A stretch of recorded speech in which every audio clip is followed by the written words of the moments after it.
What is up, everybody? Welcome to the Smoking Tire Podcast. This episode is brought to you by a new sponsor, Race Chip. Let's welcome them. Race Chip offers plug-and-play performance upgrades for factory turbocharged or supercharged car. You can offer a healthy increase in power and torque of up to 30%. You can get better fuel economy through more precise tuning. Race Chips are quality-made, engineered, built, and tested in Germany on the Autobahn, the Dyno, and on the racetrack. Each vehicle tune is a product of more than 30 dyno runs, and Race Chip has been making chips for turbo and supercharged cars for over 10 years. They have over 100 car enthusiasts working for them and sell more than 100,000 upgrades per year. You can plug and play install a Race Chip in under 15 minutes. And there are specific manuals and installation videos on YouTube, and it's easy to remove and turn the car back to stock when you want. It's TUV approved.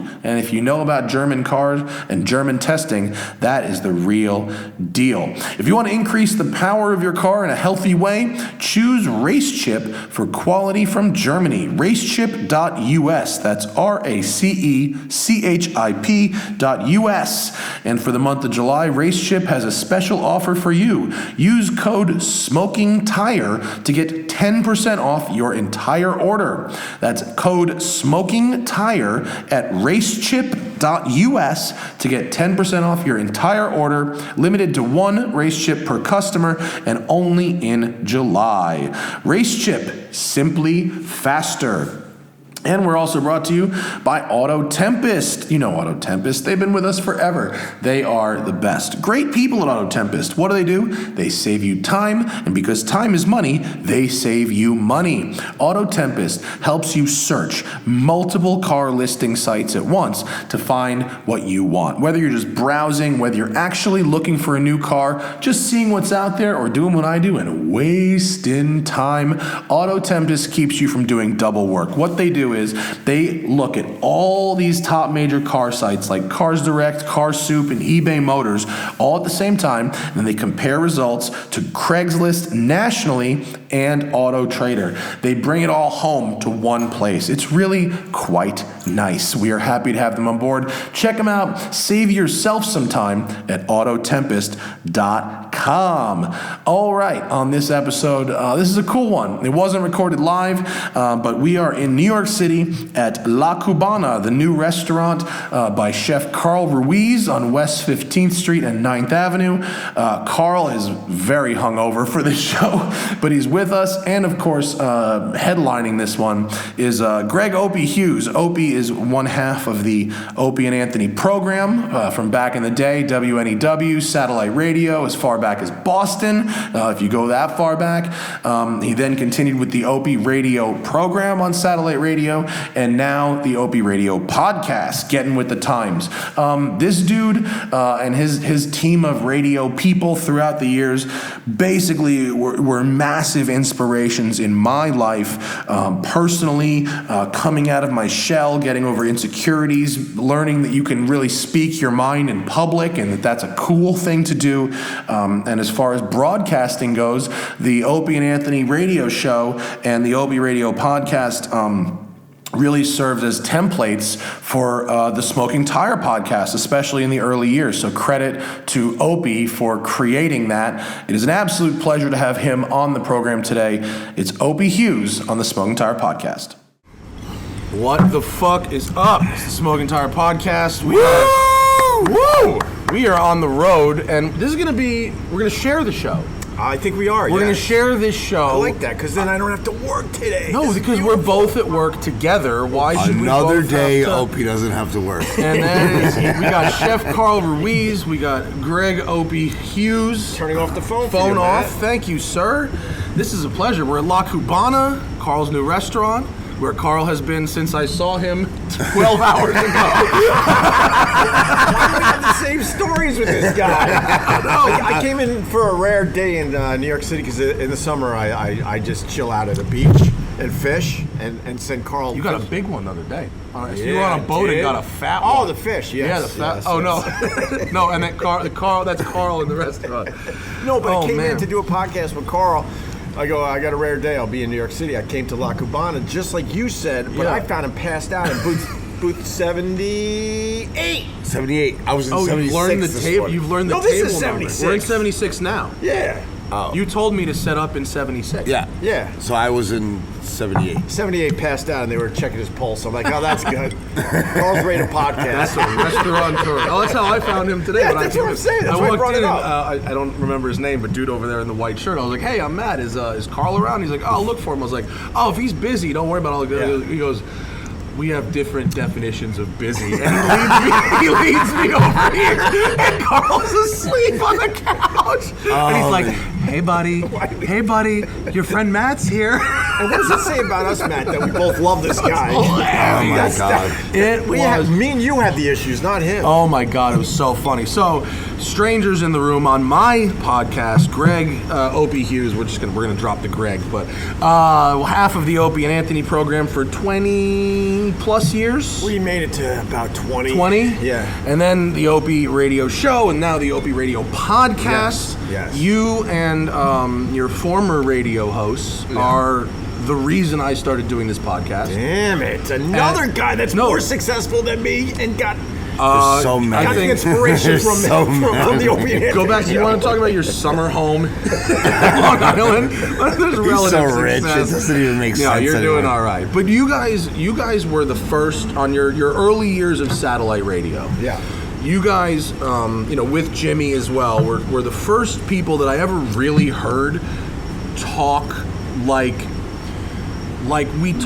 Howard had his like overtly sexual and pushing the limits of that, whereas you guys sort of had the comics on and talked like the green room behind the Comedy Store. Can I add to that? Please. Because a lot of people, when you do shock jock or edgy radio, Howard has to say, they're ripping me off, Robin. Right. Here's the difference. So when I wasn't really a big Howard Stern fan, but I listened to him, here and there when I could. So, because I wanted to learn from the business. He was still a broadcaster through all that. Uh-huh.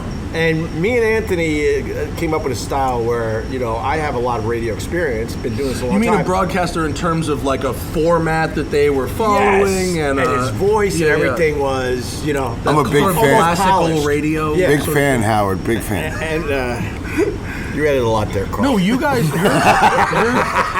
Carl wants everyone to like him. It's the best. I do. I'm terrified. I'm terrified. How terrified he is. He's got this crazy multi-million-dollar restaurant in New York City, so he wants everyone to like him. Big fan, Howard. Food Robin. super good. Yeah. So, but we developed a style where it's like, man, like this. We're just hanging out. So why can't we just hang out, talk, and put it on the radio? Why does it have to be overly polished? And even Rogan credits you guys for inspiring another guy that's more successful than me, but got the inspiration from the Opie Anthony Show. No, well, I mean, he grinds it out. He does put in the work. Those three, I've done Rogan. Those shows are marathons. I did. Rogan has special chairs. Have you seen his special chairs? No, I haven't been there in a while. Special podcasting chairs. Really? In his studio. Yeah. That sort of look like desk chairs, but they have the seat is almost like one of those like old geriatric bike seats. Nice. Where it's actually like a big fat ass bike seat. Right. And with a back support that like you can sit in for 3 hours without like shifting around a bunch.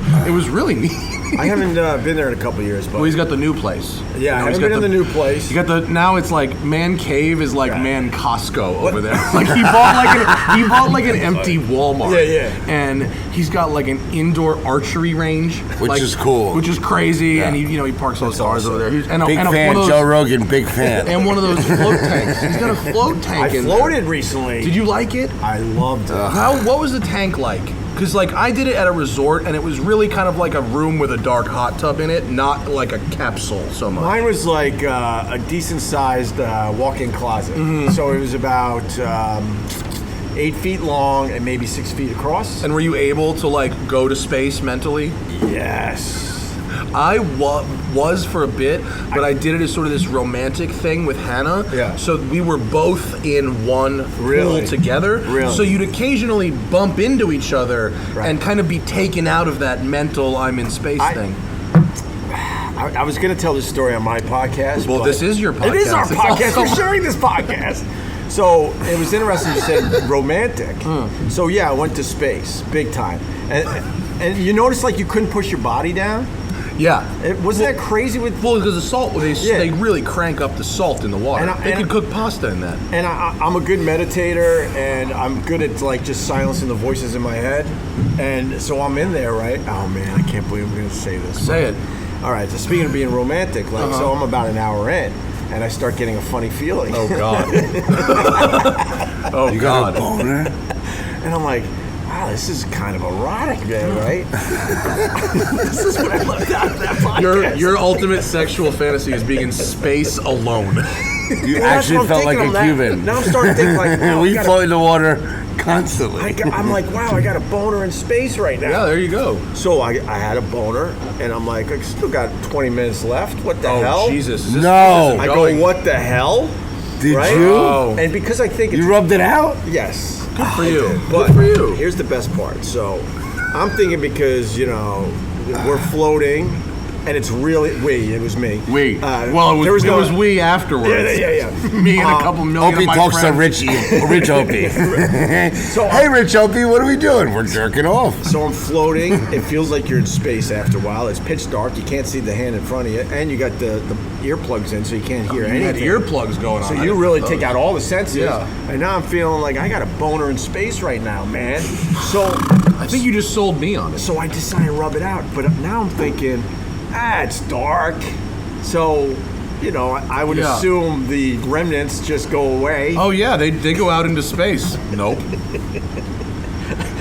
What happened when they turn the lights on? So you have you have Happy Mayo just fucking swimming around you? When I turned the light on. You got Happy Mayo swimming around you? When I turned the light on, I went into a complete panic because there was egg drop soup everywhere. Opie was in a stracciatella. You're an egg drop soup everywhere. Oh my God. I guess stracciatella. I guess it was. Does the salt water break it down? No, but I'm thinking it preserves it. It's like 100-year-old yolk. I'm thinking it's so dark, and with the salt and the darkness, this will a go petri away on dish. its own, right? No. I panicked, and I'm like, it took me right out of my experience as I'm scooping up egg drop Oh my soup. God. You definitely handled it? I had to. I couldn't just leave and leave that mess for the people that were kind enough to have me. Oh my God! I remember when I was a little kid. There was a place called Dollar Video, and it was it was a video store, and they had a little porn section with a curtain. So I decided that I was going to go and check out the porn section. And I was a kid, and I see all the porn covers of all the videos. Right. Which section did you go in? Which I got very excited. So I gave myself a sidewinder, right? So I'm giving myself a sidewinder. I have never heard that term before, but I immediately know what you're talking about. You know exactly. If you're a guy, you know what a sidewinder is, right? Wait, as you're standing there? I'm standing inside this little curtained area of the video store, right? Just looking at the. Are you in a peep booth or just in the aisles? No. The aisle was cordoned off. Right. Okay. And I went inside and I saw all the boxes, and I was immediately aroused. I'm Cuban. I was ready to go, right? Ready to make fucking 19 kids, right? And I'm starting to give myself a sidewinder, and I thought it was all cool. Yeah. Then I got out. I got the Transformer, and then I came out and I go pick up the Transformers movie box, which is what I wanted. Like back then, it was a cartoon Transformers movie. And I come up to the counter, and there's a girl. She's like 19 years old.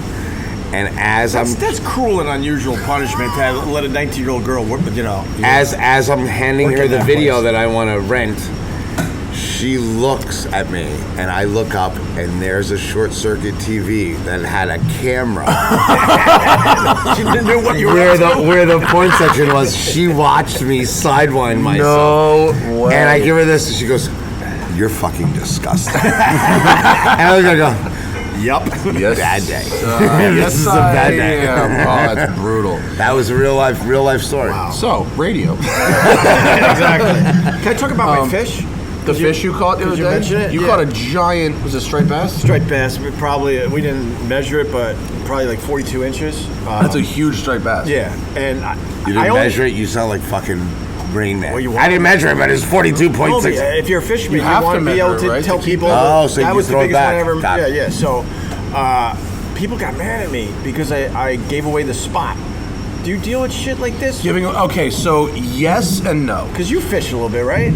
I don't fish. I drive cars on beautiful roads in the middle of nowhere. Oh, and you're giving away spots. And for a long time, I had when I made my videos, I would actually put the location because I thought for some very stupid reason that a global audience might gain some use from that. Right. After a while, I started to get very angry emails from locals who were saying, "Quit putting fucking titles of the roads in the videos, you asshole." And I said, you know what?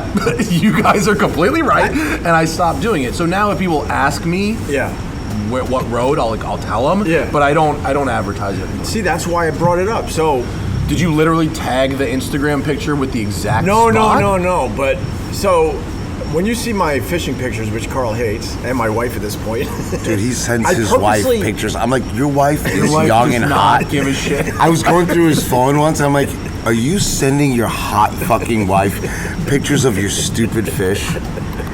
And he's like, does she text me back? Wow, big one. I'm like, she's exhausted by you.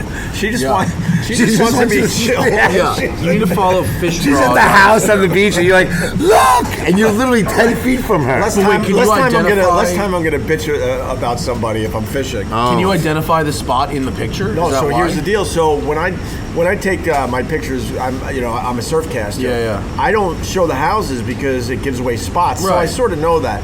So, but I was excited about that fish, and if you notice, most people that take pictures of their fish from a boat, they're always facing out because toward they the don't ocean. want to show where the it's spot a real is. thing. Yeah. I made a rookie mistake, and people start bitching like, "Oh, come on, man! You just gave away the spot. I know exactly where that is, and if I do, other people know, man. And that is a good spot for striped bass." Right. So, well, there's the thing about social media in general, and not just fishing. It's like people can use it for good, or they can use it to be assholes, right? So, if I tell people the name of a road, even if anyone who is 2 points above complete mongoloid can find that road. Yeah. It's not hard to find the road. It's like look for the squiggly things. You know what I mean? It's not hard. Fishing is different because I guess there's a limited amount of fish and whatever. I don't know. You know what happens in LA where how is it the surf spots? Too. The surf people don't want to give away the surf spots. They don't want to crowd those. With the roads, they don't want. I think it's less of a problem with the roads because, I think it's just that people like to bitch about anything. Because in the end, it's not really going to make that much of a difference. I don't think it matters. Right. No. I made out with a girl that follows me on Twitter. Yes. Congratulations. That's never happened to me. What'd she look like? Not like her profile. So we both like whaling. Carl, how are you feeling at this very moment right now? I am so hungover. I'm a fan of Matt. I'm a fan of Opie. I'm not a fan of Matt and Opie because both are professional broadcasters, and I'm completely lost in this. And we're sitting in the corner of a restaurant on a Yeti microphone right now. I think the professional broadcaster has gone out the window. Maddie's hairpiece with a troll doll. I love you both. I love you both. The last time I saw Matt, and Matt came to the restaurant, I said it really made me happy. You know what I love about Matt? Matt's honest. He's an honest human being. Yeah, and that's hard to find. Hit it off. I brought him one of the dishes that I love to do here is like a fried lamb.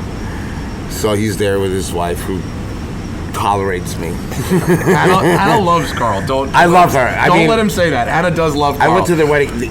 Matt had the best wedding I've ever been to. Where during the ceremony, there was buckets of Coronas on each aisle. That's actually a Hannah family tradition. So you can drink Coronas while they got married. Hannah sent me one of the nicest. Carl sent me a text message a couple days ago. Yeah. The wedding was 2 months ago. Yeah. And he goes, I think it was probably 1:30 in the morning New York time. Yeah. And he goes, I was just sitting at the bar thinking about your wedding. I plan events for a living, and that was one of the best events I've ever been to. It was such a nice compliment. I would have to take your word for it because if I remember correctly, the last time we podcasted, someone was hinting at bringing me as his guest so I could enjoy Matt Farah's I would have been wedding. happy to have you, but I thought it was weird to invite you because we'd met twice. No, but I thought that would be weird. But I was going to go as his guest, if you remember, but then he forgot. I took some girl who... Oh, well, then that's okay. And we... How's it worked out with her? Oh, my God, what a breakup, man. So my now sister-in-law was like, man, that guy Carl was really funny, but that girl he was with did not look happy. No. So that was the beginning of the end. Oh, that was the beginning of the breakup. So she was a young girl, and God bless her. She doesn't understand strategy. I was living with her because I got rid of my cabin, the creepy cabin, and I said to her, I said, listen, I'm about to open a restaurant in New York City. I need you to calm down. All right, a lot of things are going to happen. A lot of things are going to start happening. I'm going to start drinking a lot. Wait, start? No, like the way I relatively. am now. Relatively. Oh, okay. Like right now, I'm like Arthur. Dudley Moore. I'm Dudley Moore in You're Arthur. the Cuban Arthur. Cuban Arthur. Arturo. So there was one night. It was the day before the opening of the restaurant, and it's 11 o'clock. And it started raining outside, crazy. And I texted her, I said, I'm not coming home because I don't want to be on a train for an hour. It's raining a lot. She says, if you don't come home, don't come home ever. I said, wow. It's not a good threat for Carl because he is perfectly happy sleeping on this couch for a month and a half. I'm in a thought he was home. In a $3.5 million build out. They just put in the couches and they're teal. And I'm cute and I go, okay. And that was that? So 3 days later, she's like, "That's a rookie move, man." Rookie. Right? I was just a rookie. She just, I mean, you got to know Carl. Carl, you're not gonna take that. Bill Boggs. She Bill Boggsed it. It was just a mess. And then, and then he was Munson down in the middle of nowhere. And then she's like, "Are you seeing someone?" I'm like, 11. Oh man. I'm on 15th Street in Manhattan. Like, what are you gonna do? How many of these booths have you had sex in? At this point? 4. Including this one. 4. Wait, can we talk about radio more for a second? It's like, whatever you want. No, I'm saying enjoy yourselves. Well, because yes, we're sharing this show, but I also like, you know, I kind of wanted to like ask you because like I did a Sirius for like a year, but I never did like proper terrestrial broadcast. Like you did it for 20 years plus, then you did 10 years plus of satellite. Now you're doing 15 years of satellite. I've 2001, right? Was satellite? I did 14. When did I get fired? Either way, you've done a lot of all of it. I did about. I'm trying to think. About 14 years of radio. So you followed 14 years of satellite. Sorry. Yeah, but your career followed like where people get their shit, pretty much, right? Right. So like, what is it going in the right direction? Were the old days better? Is this new thing that we're doing here? Like, what is What a great question. No, it sucks. The old days were better? The old days were way better because now everyone and their mother has a podcast. There's 700,000 podcasts right now, and most of them suck, but most people don't know that most of them suck yet. Yeah. So it's really hard to get traction. I'm finding it hard to get traction. It is. We're doing good, but it doesn't compare to the old days when we first went on satellite or had a regular radio show. Do you find like the constrictions of doing morning radio for 20, like, all right, I got to be up at 4 and in the studio every day and I have 4 hours to fill and not a minute more and a minute less, and versus you get to carry around your gear in a backpack and you do exactly. Is the freedom? Is it worth it? Assuming your plan succeeds. Another great question. So you might not want to hear this, Carl. But I've had offers to go back to regular radio. I don't want to do it. Let's fucking do it. Do you think is there room for regular radio in the world right now, or do people just not give a shit? No, because they get they have those FCC regulations, and they're really scared of advertisers and special interest groups, and which is the dumbest thing because you know that they just sold WABC here in New York. This goes to your point for $12 million. That doesn't seem like very much. No, back in the day, low. because that's Matt's garage. This restaurant, you could trade this restaurant for the ladies. This regular radio is falling apart. Yeah. Something like ABC, I don't even know the market value back in the day, but it had to be hundreds of thousands, hundreds of millions of dollars. Yeah. So I love the freedom of podcasting because, you know, I come and go and do it when I'm feeling it. What's the stress of doing morning radio every day? It was brutal. I know people work way harder than me, but it wasn't fun, man. You could enjoy that day's show for maybe an hour or two, and then by the time you get home, how do I fill this? Yeah, by the time you get home and and get a few things done right around dinner time, you start stressing like I got to do it again tomorrow, and then after that, and the day after that, that's what. I never got to really sit back and truly enjoy it because the stress of trying to do it every day was just tough. What about like moments like witness? Give me, if you can remember like a couple examples from either satellite or whatever or terrestrial where you like witnessed moments of like comic genius, like I was exposed through the Opie and Anthony Show to like Patrice, Bill Burr, right? You know, like how many fucking people, like, you know, like Theo Vaughn and Vic, and like even before that, like Jesus, how many of these like guys came through your show? Well, I mean, you know, Bill Burr before he blew up. The days when like a Bill Burr came in or Patrice O'Neal, you would sit there going, this is so obviously a special day that people will be listening to years to come. To this day, they go back and listen to the Patrice O'Neal appearances and the Bill Burr appearances. I listened to his special Elephant in the Room. I went to the taping more than once a year. Everyone says that. It is one of the most insane hours of stand-up comedy ever recorded. Yeah. That the bit about, and I'm not going to redo his bits, but like the bit about the corporation, how your wife. I mean, that is the writing of that bit is incredible. I was at that tape and I was backstage in between shows, and he was working hard, and it was serious Patrice, because Patrice always kind of it was he was such a natural at it, but that he didn't take it. Sometimes it felt like he didn't take it seriously. But for that taping, he was on and serious could be, and he was intense backstage, and he had two giant suits because he the leather suits. Yeah, he taped 2 shows that night, and then you put it together for the special. And I remember after the first taping, I went backstage. He was just drenched in sweat. He was working so hard. Well, I can't really imagine standing on stage in a leather suit. That was a poor decision. He really logistically bad. He really wanted that to work. Yeah. Really wanted that to work, and it did, obviously. So. No, the special was extraordinary. Yeah. And actually, a lot of times with him, it was always just effortless, and it was like, "Are you just fooling around? Did you just come up with this on stage at that moment?" Because he had a real social observational quality that went very far beyond comedy. I mean, in stuff like race and class and inequality and shit like that. I never really got to break it down with him how he prepared for his stand-up, but to this day, I really feel like that he really winged it a lot on stage, but I don't know for sure. Well, there's bits bits that are improvisation. Like I have another one of his specials. I think it's called Mr. P. Yeah. And I think it was just recorded in some club. The audio's terrible. Well, they put that out after he died, right? Yeah. And he like gets into the fight with the chicken lady. Like he gets into a fight with someone in the crowd, but God damn, does he spin it into gold? I mean, it's incredible. He's one of the best. I went to one of his last shows at Caroline's, or the last time I saw him, and God, man, we were backstage in the green room. Just he was where he was supposed to be, just happy, chilling, just fucking with the staff and the people I brought down, just holding court.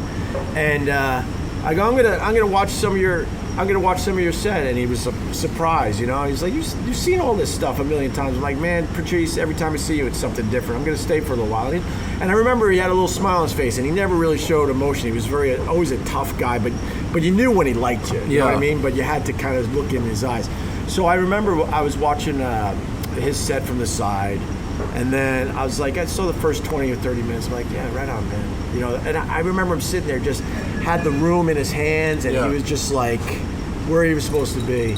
And I got up, and I was like, yeah, man, I see Patrice just so happy and where and doing his craft. And I walked out, and just before I walked out of Carolina, I took one last look, turned around and looked at him, and he's just getting a huge laugh, and he's just soaking in the laughter. And I turned around and left Caroline's. That was the last time you saw him? Was it 6 years now, right? 2013? Well, until his old roommate decided that he needed to open the casket in front of everybody. Fuck, did he? What? Really? Yeah. Seriously? Yeah. At like the funeral? Holy shit. I never heard this. Don't people teach people not to do that kind of shit? That's crazy. That's like a fucking Leslie Nielsen movie.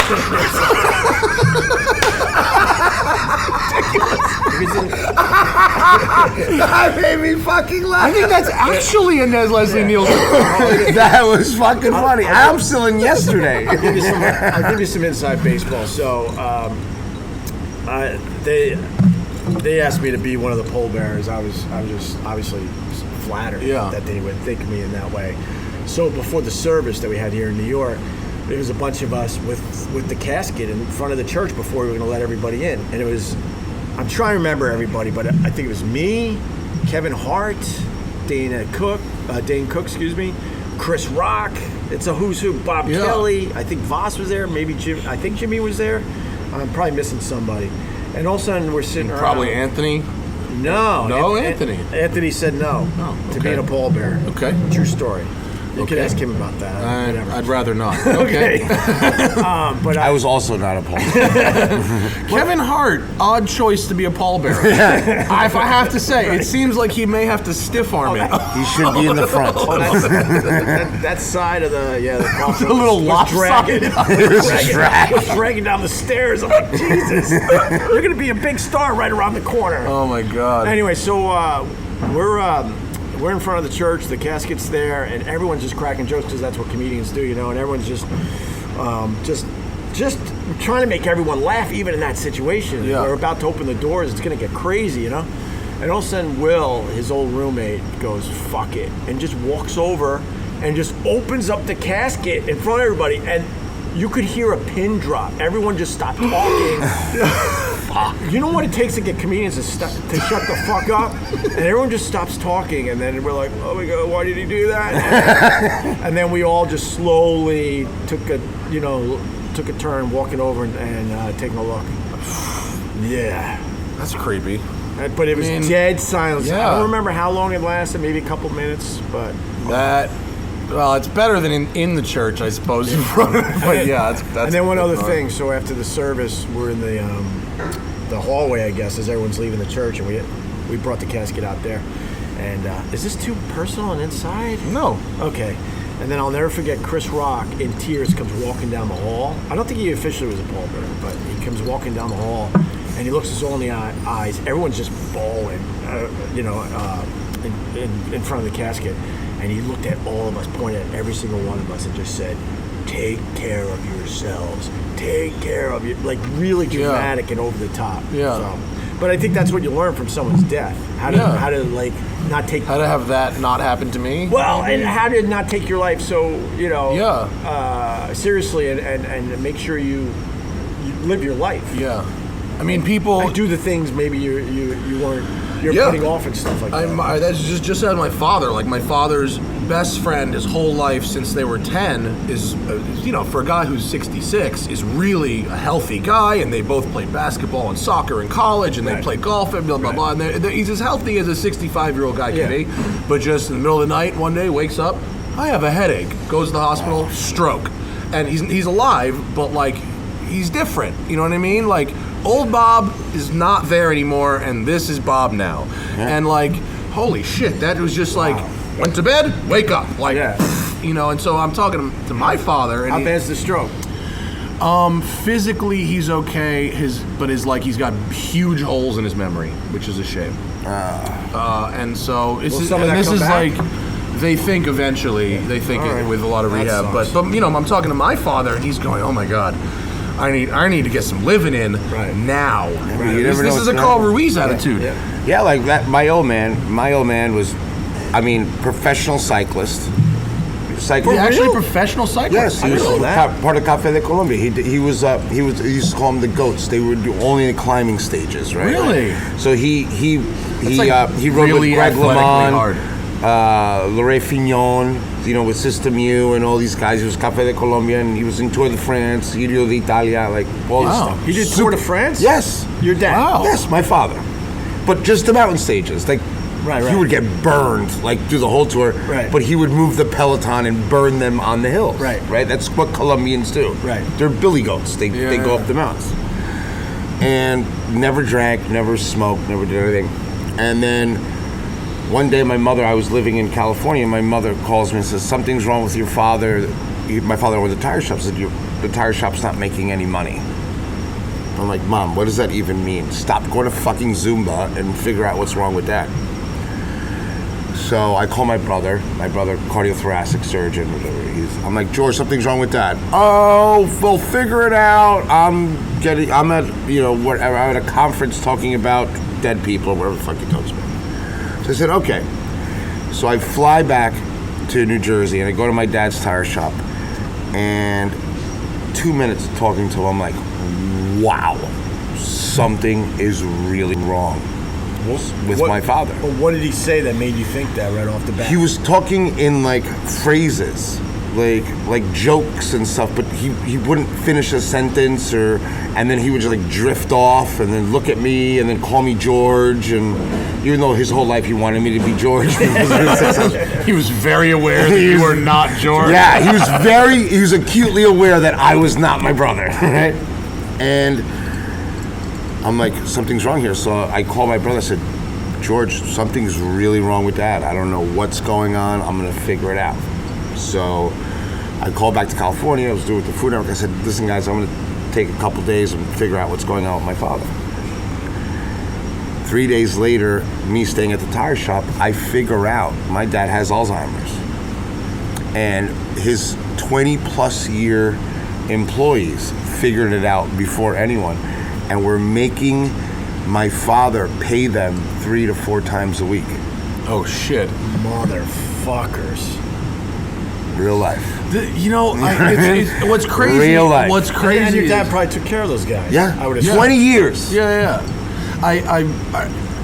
Which also leads to your live everyday life. I live as hard as I can every day. Yeah, and you know, I'm building this building in LA and starting this business, and I'm nervous. I've never run a business that has employees and health insurance and paperwork and the things that real businesses have. Can I stop you because we're sharing this podcast so I can help my audience understand this? So Matt Farah from the Smoking Tire, you're building a garage so people can park their fancy fucking sports cars. Right. So I've been and an motorcycles automotive that has journalist clearance, for 10 years. FYI. Yeah, I've been an automotive journalist for 10 years, and my plan to not rely on the internet to pay my salary forever is I'm building a large luxury parking garage in West LA for people to store their collector and sports cars. Like that's in that area, there's like a lot of money, but there isn't a lot of space. It's very dense. It's like New York City in some ways, and so you find people with very expensive homes or condos or whatever, and there just isn't parking, and so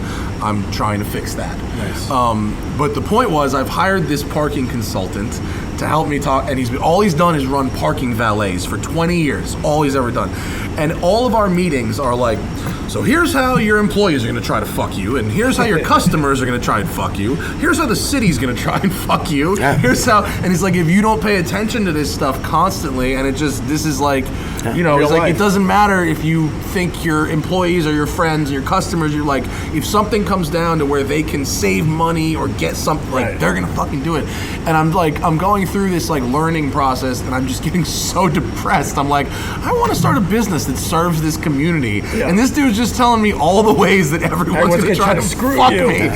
It's really depressing. It's real life. Like, I have 60 employees, and like now I know, you know, at 44 years old, you know, when that, you know, the waitress comes up and smiles at me, she's not smiling at me.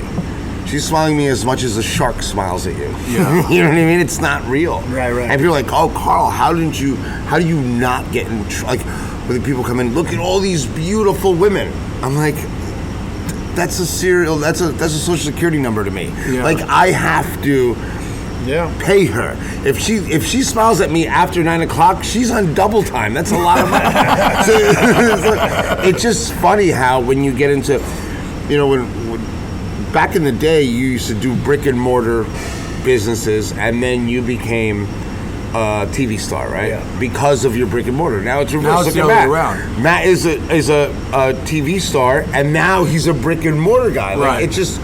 And going into something, it's so crazy because the rules are different. Isn't real. No, TV's gone. TV's gone. Oh my god! Yeah. And you know, YouTube is not going in the direction I want it to go. No.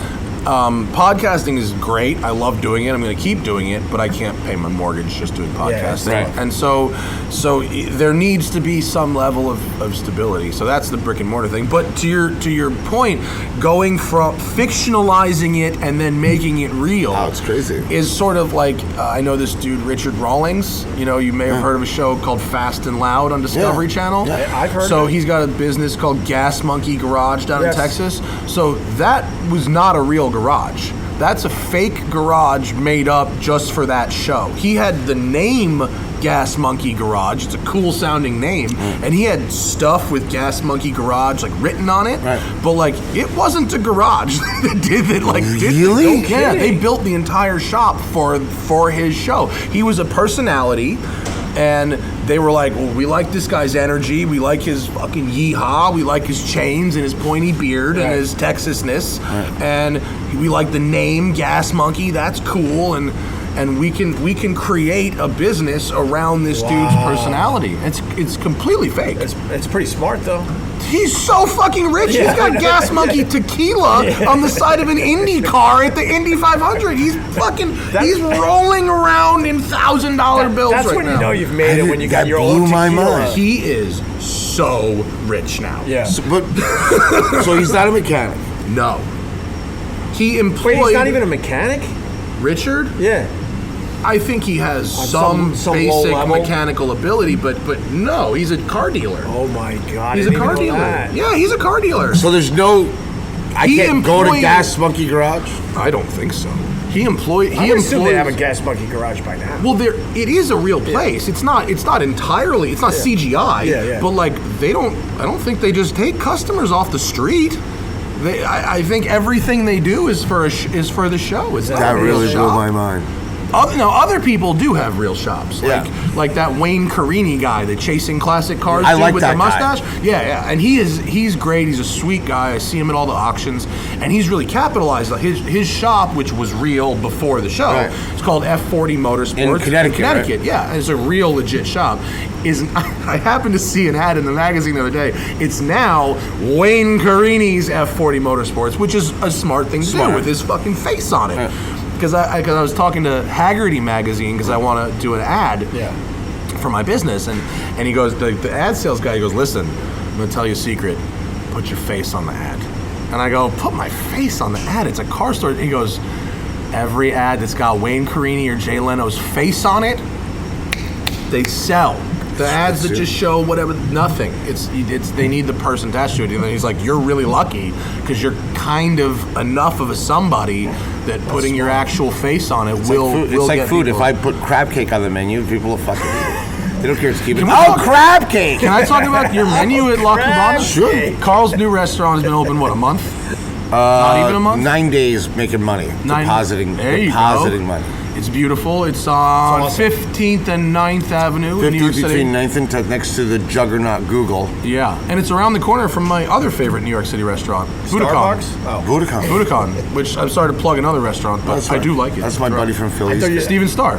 Yeah. I thought you meant Starbucks. The Roastery, Hannah took me in that place last night. $330,000. I was telling him a story yesterday. Did he tell you the story about this place? I think I told you the story. So we're next door to the Starbucks Roastery, it's a which super is store. Reserve Roastery. It's pretty much a whole city block. It's It's actually a corner. It's a city corner. And there's a liquor bar in there, and there is roasting, and it's like. And you could buy a Starbucks sweatshirt, which if I ever saw with you, I would give you a fucking DDT. Dude, Hannah last night picked up something and was so offended by it. They had a deconstructed Starbucks logo keychain.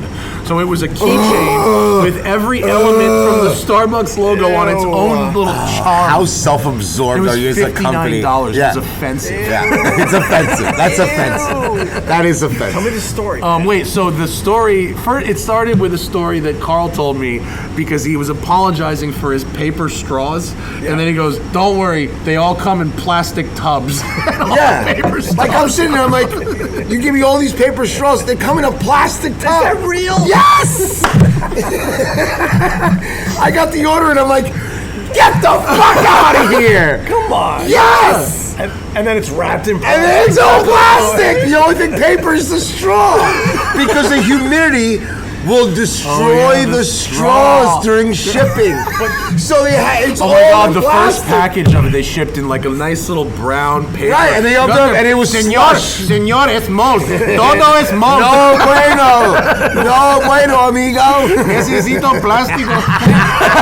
That is perfect. Yeah. That's a metaphor for the dumbness these stupid of that. idiots in New York City, as long as they got a paper straw, they think they're doing something for the environment. 6 tons of garbage a day this fucking island produces. And I gotta say it, I said it on a past podcast, you take your paper straw and shove it in your big giant plastic cup. Yes! Hannah and I walked down the beach in LA and one of the... I get depressed. And we bring it back. We actually walk down the beach and pick up trash. the other day and he got... And people like thank us all the time. They stop us and thank us for doing it. And it's like an activity we do together. It's not that big of a deal. We find the most things we find by far are straws, bottle caps, and lids for cups. And my ex-wife. By far. What about the balloons? We don't find that many balloons. Happy birthday, although not Father's that many. Day, Not that many. Probably more in the city than we're on the beach. So probably it's not out on Long Island. It's all balloons. Opie. Really? Opie. What? He's got money. He lives in Venice. The wind comes up. Anyway, the point is, like, I believe in cleaning up the environment, but I believe in solving problems from biggest to smallest. Right. And there's a lot of resources being spent on the straw thing. But the funny part is, tell him about the Starbucks. So the Starbucks next door is the rent. Just so you get an idea of New York City, the rent is $330,000 a month. They gotta sell a lot of coffee. It's almost the size of Opie's apartment. So it's $330,000 a month, and they brought this superstar architect to design the place. Yeah. And it's beautiful. It has a bar and little machines that move beans from one side to another so that they make 100% sure that everyone has terrible coffee. And it's perfect, right? Starbucks Nirvana. You forgot to talk about the pizza. They have pizza from Italy that's not from Italy, because I know the people that make it and they're not from Italy. But I'm like, you ever been to Italy? He's like, why are you crying? Where are your pants? But what don't they have? So my restaurant is the building adjacent to the Starbucks. And they had to rent the top 2 floors of my building for storage because the designer, when they designed the biggest Starbucks in the world, had no idea that they needed a place for cups or stirs or that stupid mocha powder or all this.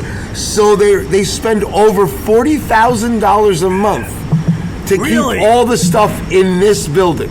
Wow. We were podcasting the other day from here, and they opened up the giant garage door. And you saw it. It was drums filled with syrup. Drums of syrup. You couldn't give me anything from that store. I gave up on Starbucks 10 years ago. My dad was one of the original investors of Starbucks. Wow. My dad was in between jobs in 1992 maybe, or 91, 92? Early 90s for Early Starbucks. 90s, maybe 91, 92.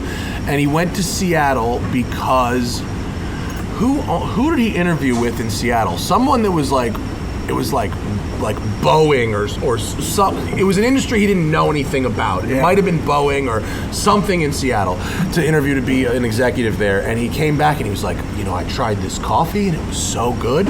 And I think they had 5 stores, and my dad invested in. Can you imagine? Yeah. and he got out around, I don't know, early 2000s. Oh my God, that's perfect. Yeah, my dad's he's real smart. Yeah, that's perfect. He did good. He did good on that one. Starbucks. I met his dad. He looked at me like I was I'm from fucking space. I'm at the wedding. I'm with some crazy girl from Trailer, New Jersey. And I'm like, what's up, Matt's dad? Like, didn't have a name or nothing. I'm like, big fan. Did he yell at you? My hedges are crooked. No, he's actually one of the most down to earth. Mad chill. Yeah, one of the most down to earth. I was just going for a rich joke. And I always expected my dad to be the kind of guy who was so chill at home because he got out all his crazy at the office. Yeah. But I've talked to people who work for him, and he's apparently very level-headed at work. Nice. Can I? So Starbucks. Yeah. I was a huge fan of Starbucks because I'm a huge coffee drinker, and their product used to be really good. I think it probably was better than what is at some time. I can't prove this, but as a coffee drinker, somewhere in there, they decided to get a less quality bean. Probably. Because they realized they were selling so many sugary drinks that the actual coffee bean didn't matter as much. Probably true. I don't know if this is true, but then the coffee started tasting burnt and not the same anymore. I have no idea. I wouldn't be surprised if they did that. It sounds like a big corporate thing to do. And they left a giant hole for real coffee drinkers, and that's why all these mom and pop stores are popping up all over. I think it was the same thing that happened when like Coors and Anheuser-Busch started buying those medium beers like Killian's and all those beers. Remember Killian's was kind of good for a while? Yeah, the red one. Yeah, and then it got bought up by Coors or whoever and it became shit. And that left room for the microbrews to come in underneath. What happened to the Red Ambers? I was a big fan of the Red Ambers. Had a minute, beers. Didn't they? I'm trying to remember some of the other ones I used to drink. I kind of got away from beer. Watney's or Watney's. Oh shit. Like Yingling, if we were talking about Philly, Yingling was my jam when I lived in beer in Philly. America. Yeah. We used to go to get kegs when I went to Penn. So when we were in college, we'd go to the brewery and buy kegs from the fucking brewery. Right. And I think in the early 2000s, they were $40 for a keg of Yingling. It was amazing. Did you like Philly? It was a great place to spend 4 years and then have an exit plan. Oh, really? Right. Yeah, I thought it was a fun town. It had just enough shit for 4 years of mayhem, and I like going to visit though. You just drove up from Philly. I went to the Phillies Mets game. Nice. And I'm the only Mets fan in the whole. Opie's in everything. Were you wearing a Mets hat? No, I pretty much. I'm still wearing the same clothes from yesterday. Oh, I'm here, brother. I'm glad I've got the club, the same clothes club. There was 20 of us, the whole family, extended family, and nephews and nieces, and it was great. And my in-laws snuck the Philly shit onto my kids. I'm like, you sons of bitches. And they're all happy, like they're happy they got, I love that stadium. It's a really good stadium. Gorgeous, right? And then they let the kids run the base. Yeah, oh, they did? That's awesome. I mean, we had to wait an hour outside in the 95-degree heat, but in the end, it was worth it. That was a hookup? That's not something they do, or that's something it was something anyone could do. Oh, okay, cool. And we're thinking, this would be fun. After the game, we'll just casually run around the bases. And so we go to the people down there, and they're like, the line starts there. I'm like, you're pointing at the horizon. We were just in Rome and went to the Colosseum with no tickets. You should see what the line looked. You could just walk into the Colosseum. You had to buy tickets. You can walk in and buy. Oh yeah, it's an operation. You can't even. What the Colosseum didn't surprise me because when I was a kid and went to Italy, we had to buy a ticket there as well. Yeah. What surprised me was the Forum. Like, the Roman Forum, which is a big pile of rocks, like, outside. You have to buy a ticket to that. To look at a pile of rocks. To go into the Forum, which I thought was surprising. So what did you think of the Colosseum? Colosseum's really cool. Yeah, the Colosseum. Tell me about it. Have you never been to Rome? No. The Colosseum is amazing because... How much money have you saved up? Yeah, a lot. Fucking go somewhere. You can't. It's like the pyramids or any of that other really ancient but amazingly engineered structures. It's the one thing to look at the construction of it, but it's another to think about. Computerless, hand-done geometries and engineering, and it's really amazing.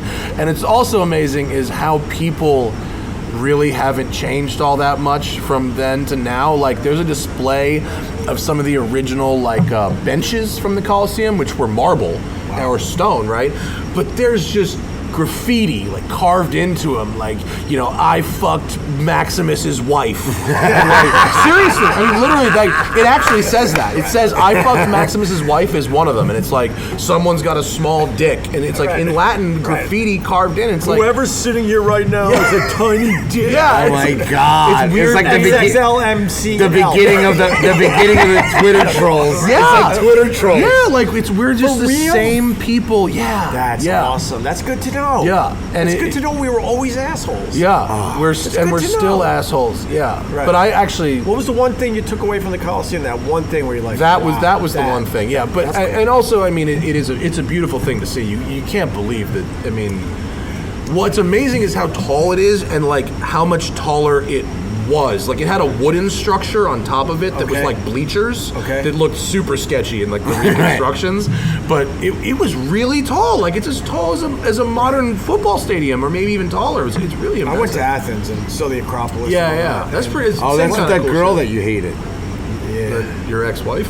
No, I didn't have an ex-wife. Jesus. No, he dated a girl way too long. Way too long. Oh. Because, you know, I grew up with my dad enabling my mom, so I might have picked up a trick or two. Oh, you weren't married before, sorry.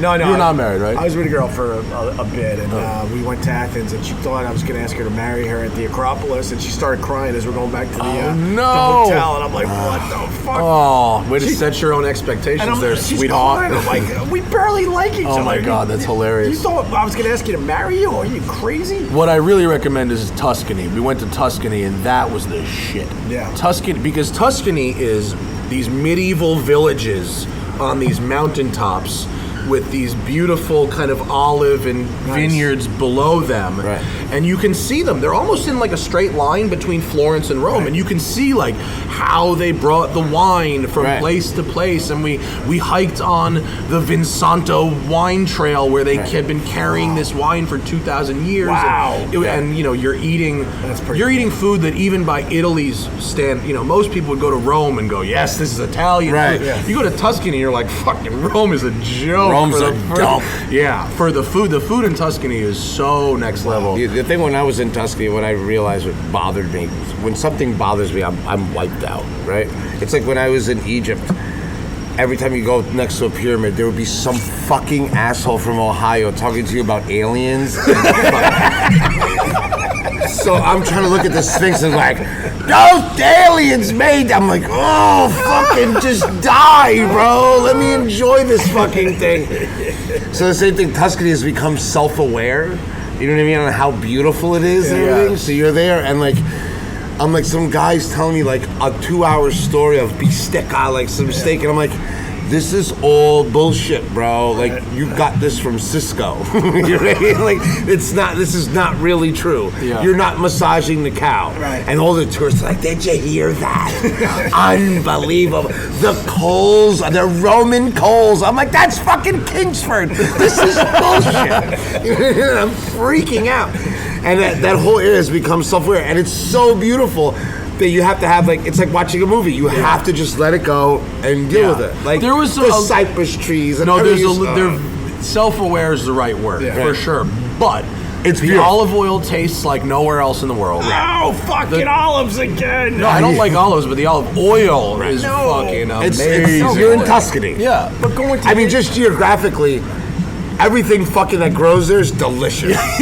Like, you drop a piece of gum and 3 days later there's a gum tree that is the most perfect gum tree you've ever seen in your life. Yeah. Like the best olive oil I've had in my life just came from some not somebody special. With the donkey and the wheel and press self-aware. Why did they fix this fucking thing? You know what I mean? But it's beautiful. I did a cruise of the Greek islands. If I had to hear about olives one more time. Well, the Greeks are lemons, olives, and fucking rosemary. If you take those away, the Greeks will just die. The first thing they said. Like, the Greeks invented a lot of stuff, but then they stopped. Yeah, really? Yeah. The first thing they said from the airport to the hotel, they pointed out the goddamn olive trees. Oh, God, that's so funny. They love those trees. They love olives. Opie's annoyed. Dude, I like a green olive every once in a while, but shut up. Eat your little feta salad on the Upper West Side. Yo, that salad you served me last night, by the way. the strawberry, tomato, and avocado salad, which shouldn't work at all and totally does. It worked. Totally works. Thank you. I could use one of those right about now. Yeah, we'll get it going. We'll finish this up in Opie's a minute literally or two. ordering food through the podcast. That's passive aggressive. Wow, that sounds good. I'd like to try that. The other thing about Athens, I loved how they incorporated the ruins into modern day buildings. Yeah. Like you'll be in a hotel and all of a sudden there's a giant glass wall with ruins behind it. They couldn't move anything. There was a couple places where they do the glass floor too, and there's like excavations under that. I really like living in California, and I say this a lot. We don't have any old things. That's the one problem with California or it's not a problem, but it's my problem. Right. When we go to Tuscany, it's like you're sitting in a restaurant and it's like, when was this built? Oh, 950, huh? Okay. It's like people have been tossing fucking pasta in wheels of cheese in this room for 700 years, so that's I really like that. But that's America in general. When you travel abroad, nothing old. When you travel abroad, also you're like, this castle's from the year 2? What? What? I was at my friend's house in England. Like, it's just a house, it's a nice house, but nothing special. And literally his house was 300 years older than our country. Wow. Yeah, that's pretty cool. Probably 300 years after. Every time I'm in Europe, though, I'm trying to figure out if people are rich or not because you don't know because they live in the same fucking house for like 13 generations. So the whole time I'm like, so what do you do, bro? Like, sick house. I like that you don't have windows. Like, what? You have a job? And it's crazy. When I lived in Italy, we would go from house to house. Like, let's go to Vincenzo's house and have cheese. I'm like, this is fucking bullshit. What are we doing today? Right? I hate the guy with that weird fucking grape-shaped guitar. I don't want to do any of this. Grape-shaped guitar. You know what I'm talking about? It's like a giant, it's like a baritone lute. Yeah, bass like, I'm like, what are you doing? He's like, oh, ¿cómo está? Dring. I'm like, I hate that fucking sound. Are we going to the mall? Because I need a fucking Mach 3, and I gotta do a lot of shit. Is there a store? Like, I'm just annoyed the whole time. Oh my God, Can it's so funny. I was lucky enough when I was at Sirius XM, I got to see like pretty much a private concert with Sting. Yeah. When he was going through his lute phase. Was he playing it? Was he playing it? He had. I remember he had like the greatest lutist. Yeah. Did you say lutist? Yeah. In the world, and I think he was just singing with the guy. Was that in No, he was playing with them. Was that in the fishbowl at Sirius, like there? It was in Lincoln Center. Oh, okay, cool. The space that overlooks actually Lincoln's Columbus Circle. Yeah. Columbus Circle. I made out with a girl at a place called. That doesn't matter. Doesn't matter. Wait, Sting's lute. So I went with Jim Norton. We're in the audience, and we're just getting madder and madder at these lute songs. Like, what is this garbage? And then he's doing Message in a Bottle, I think. On the lute? On the lute, but it's all a new arrangement. Oh, and no. everyone else is like, oh my God, this is the greatest thing I've ever heard. And we're like, oh, this stinks. And then backstage, he got really mad at me because, I was a huge Police fan growing up. And with my now wife. Yeah. And we went through the line to get our picture, and I'm like, holy shit, the only chance I'm ever going to get to meet Sting and get a picture. And my flash didn't go off. So I was stupid enough to go, can we do that again?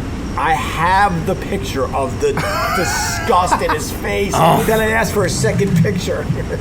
I have a couple of real disgusted celebrity faces with me. Jackie Stewart, the Formula One driver, like the legend. Yes, you have never seen Jackie Stewart less happy to be anywhere than in the picture I took. Oh my God!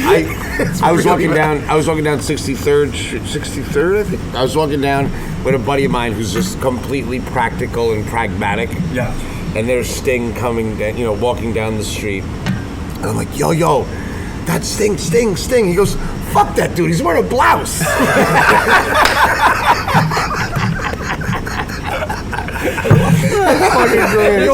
It's so grounding. You're right. It's like old man with a blouse. Well, that's how Steven Tyler dresses. Oh, man. Yeah. Every picture of him, he looks like he's about to go on Coffee Talk. Right. That's the best way to look. He looks like a soccer mom who's just about to cheat. I was going to come up with something, but I'm letting you have that one. No, outside La Cubana, when we were, I was coming up, you were inside. I saw Kenny G walk by. Oh, I think so funny. The guy's still sporting the stupid Kenny G. He's got the hair. Well, he has to. Because he wants to be recognized. If he changed the hair, he couldn't do it. Like Adam Duritz from the Counting Crows, he's still got to do the dreads. Oh, he has to do it? Yeah, you got to. If you ever seen Dee Snider recently? No. He looks like he's on his way to the fucking Come On Feel the Noise music I video. just have 4 words. Coolio. Coolio still Coolio doing looks like a remote-controlled bad robot from Stoner. Did you guys see the video of the robot, by the way, that came out? It was fake. There's a video. It was fake. The Boston Dynamics. The video of the robot where they're fighting back. Where they're throwing. I knew that one was fake. Yeah, and it's fake. It was. Okay. But could you tell him how annoyed I was at Kenny G's hair? So you don't understand, like the way Opie's saying it now is like for radio, like podcasts or whatever. But this is Opie. So we're outside. I'm having a cigarette. My life is in shambles, right? And I'm sitting there. And I got a $90 booger in my nose. I'm a mess. Oh, Jesus. And fucking Opie goes, saw Kenny G out here. Still has the hair. And I'm just smoking. It's like a Seinfeld. And I'm just, I'm smoking a cigarette. Just like, what? He's like, yeah, Kenny G, same hair. I guess he keeps the hair because he wants to still look like Kenny G. And I'm smoking a cigarette. I'm like, see you later, Op. Like, just the calmness of it. And it annoyed me. Kenny G annoyed me. Opie telling me that he saw Kenny G. Starbucks, like there was nothing positive. But there's no reason to keep the Kenny G hair. No, he's got to do it. He's got to do it. Why? Because otherwise, for the exact reason you accurately described. That's why. I guess. Remember Jennifer Grey? Dirty Dancing? Oh, the nose. Killed her career. Changed the look, career over. And she was way hotter after the nose job. You ever see a picture of Zooey Deschanel with her bangs not done?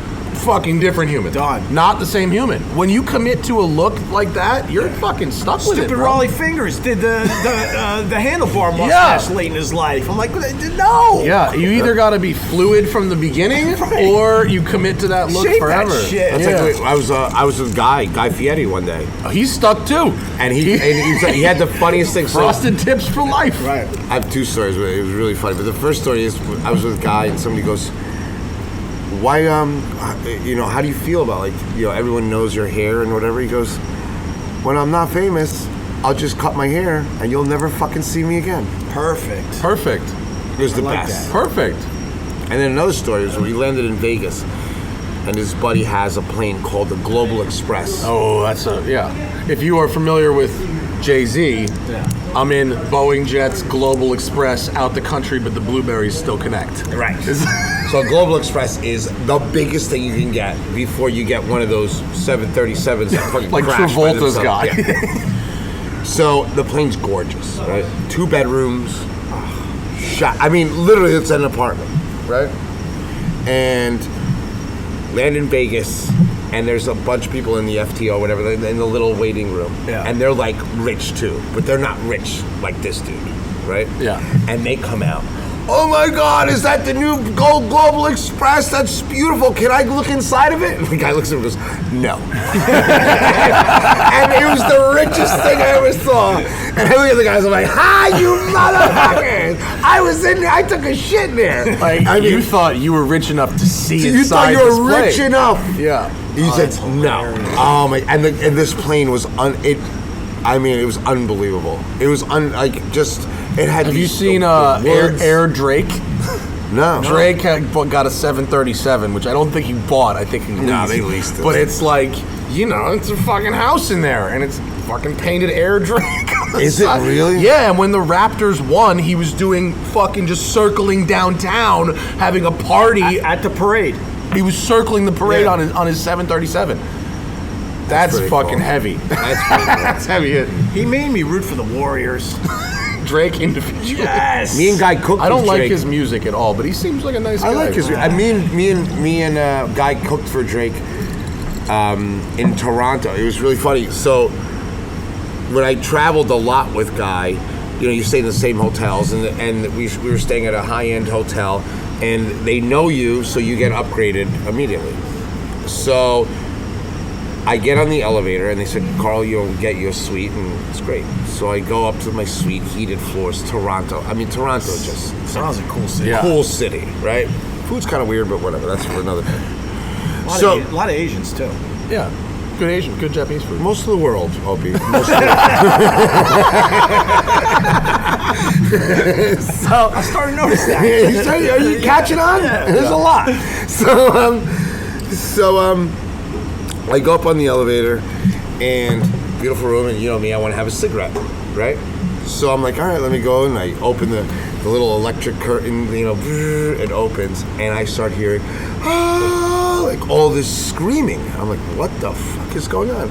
So I open the patio door, and I walk inside, and there must have been, I don't know, 1,000 girls downstairs looking up to my room, and collectively they all go, and I'm like, and I just like, oh my, it felt like the biggest pain I've ever felt in my life. You can't just be like, anybody? And I just, nobody was that. It was just like, oh my God. And I slink back to the room. Not Drake. And then I figure out that Drake and Justin Bieber are having a concert in Toronto, and they're staying in the suites, and I'm fucking Shrek in the middle of this. Just the disappointment of 1,000 women was so powerful. All the air just went. I couldn't even breathe. I was like, it was unbelievable. Oh my God. Listen, guys, I have to call this show because I'm running low on computer battery. All right. We could do another hour. I know. This is what happens when we do a show. We could do double. Yeah. So, but the experiment worked. We'll share this show. We are sharing. We're sharing the show. Hearing this. Opie Radio Podcast, Smoking Tire Podcast combo. Yeah. And Drunk Carl. And Drunk Carl. Sabor Chef on Instagram. One of the best follows you'll ever fucking have. Opie Radio on Instagram. The Smoking Tire on Instagram. Fish? Opie Radio Podcast. Right. Are you twice a week or once a week? You're whenever. Are you whenever you want? Is that when you do a show? No, I try to do Mondays and Thursdays. I try.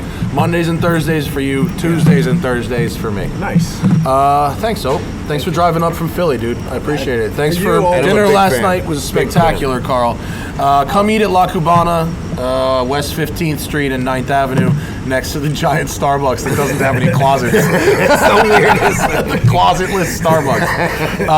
And the paper straws come wrapped in plastic. That's so crazy. Is that real? Yes. Yeah, that's hilarious, dude. Because the moisture will kill them. That's amazing. And now it was an educational show. Now we've learned something. All right. That's our show. I'm back in studio next week. Bye, fools. I'm single. Thanks for your support, Matt.